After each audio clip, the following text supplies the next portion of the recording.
For many of the early poems that I sent to Aaron and Mr. Tan for editing, they came back with innumerable cancellations and the words redundant or you're wasting words written in the margins.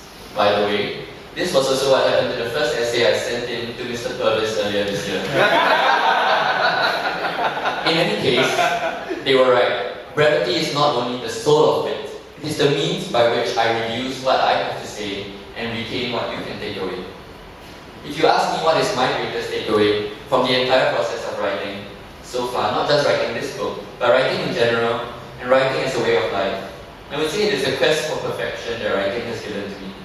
Writing has taught me to find the best way to say things, but also to accept the fact that our communication does not allow for it.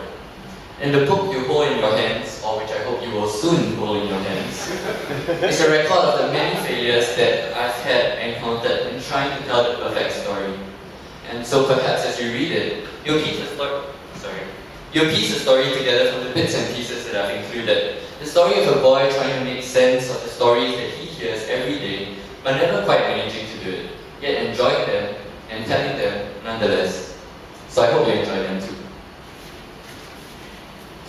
I'd like to end off this short sharing with a poem that isn't in the book, one I wrote sometime earlier this year, after the book was put together, and then maybe I'll, as Mr. Fong has suggested, take a few questions and do a last poem after that. So this poem that I want to read is called Toby. Some of you have seen it on Facebook, and Amy, who's here, commented that it made her want to cry. Anyway, it's based on an incident that happened earlier this year.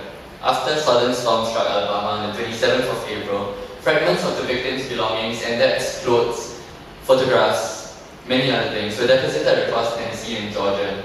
So some have been found and returned by the residents of Tennessee and Georgia, while others, of course, remain missing. We never forgot the day he dropped in on our driveway, laughing, a hole in his heart.